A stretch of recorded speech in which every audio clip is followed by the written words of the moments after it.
The oven light was on at 3:07 a.m., and my wife was smiling at it like it loved her back. I stood barefoot in our Chicago kitchen, the cold tile biting into my feet, watching Emily slide another tray of cookies into the oven. Flour dusted her hair. Her phone buzzed on the counter, again, and she didn't even look at it. Just smiled. Quiet. Secret. Couldn't sleep, she said, too quickly. That's when it hit me. This wasn't about insomnia. It was about timing. And I had no idea who was waiting for those cookies. If you genuinely enjoy our stories, please subscribe to the channel, tell us where you're from, and what time it is right now. It's always fascinating to know how far our story flows. At first, I told myself it was harmless. Emily had always loved baking. Stress relief, she said. But not like this. Not every night. Not at 3 a.m. Not with that look. Something wasn't right. The next morning, I noticed the empty container by the sink. She'd made at least 2 dozen. None were in the house. Where'd they go? I asked casually. She shrugged. Dropped some off for neighbors. Neighbors. We'd lived in our building on West Loop for 3 years. Emily had never once baked for anyone else. Unease settled in. Quiet. Persistent. That night, I stayed up. 3:02 a.m. Oven light again. Same smile. Same silence. But this time, I watched closer. When the timer dinged, she didn't plate them. She packed them into a small white box. Tied it with string. Like a gift. Then she grabbed her coat. I didn't follow. Not yet. Denial is a strange thing. It wraps you in comfort while everything burns. The next day, I checked her phone. Nothing. Clean. Too clean. No late-night messages. No suspicious contacts. No calls. That's when I knew. She was careful, which meant I had to be smarter. I ordered a small hidden camera that same afternoon, disguised as a smoke detector. Installed it in the kitchen while she was out. I told myself I was overreacting, but I still set it up. That night, I didn't watch from the hallway. I watched from my phone. 3:01 a.m. There she was again, smiling, baking. But this time, she picked up her phone mid-batch. A message popped up. I zoomed in. Same time. Leave them outside. I'll be waiting. My chest tightened. She typed back. Warm like you like them. I stopped breathing. That's when it all snapped into place. Not insomnia. Not stress. Routine. I watched her finish, pack the cookies, slip on her coat, and leave. This time I followed. Quiet. Careful. She didn't take the elevator. She took the stairs. Down 1 floor. Unit 3B. She placed the box outside the door and knocked twice. The door opened immediately. A man stepped out. Ryan. My neighbor. The guy who'd borrowed my tools last month. The one who'd laughed with me in the parking garage. He looked at her like she belonged there. Like this was normal. Like I didn't exist.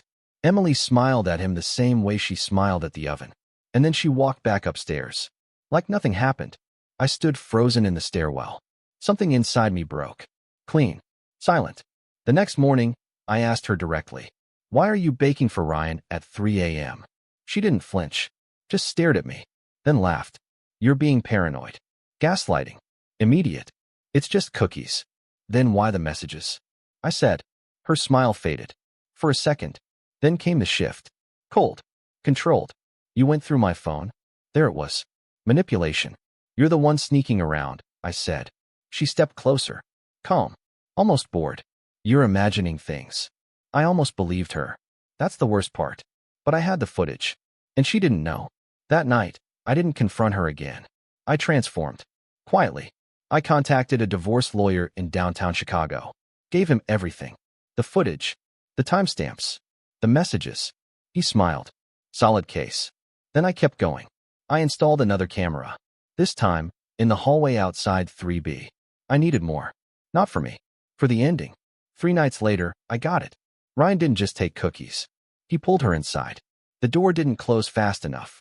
That was enough. No more denial. No more doubt. Just clarity.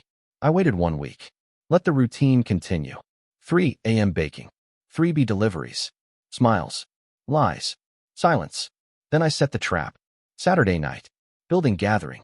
Residents mixer in the lobby. Everyone would be there. Including Ryan. Including Emily. I connected my phone to the lobby screen. No one noticed. Until I pressed play. The first clip rolled. Emily in the kitchen. 3:02 a.m. The second. The messages. The third.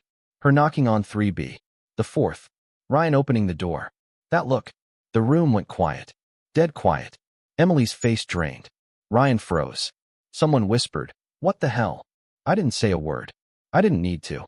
The footage spoke. Emily stepped toward me. "Turn it off." I didn't.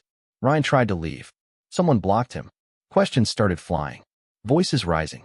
I unplugged the screen and walked out. No shouting. No fight. Just silence. The divorce was quick. Clean. Evidence does that. She tried to explain. Said it wasn't what it looked like. Said I destroyed everything. But she'd been doing that at 3 a.m. for months. I just turned the lights on. Ryan moved out 2 weeks later. Didn't say goodbye. Didn't need to. The apartment stayed empty for a while. Sometimes, late at night, I'd wake up. Expect to see the oven light. Smell cookies. Hear her moving quietly in the kitchen. But the house stayed dark. Still. Cold. And for the first time in years. Honest. I stopped baking. I stopped waiting. And I stopped believing in smiles at 3 a.m. Because now I knew exactly what they meant. The end.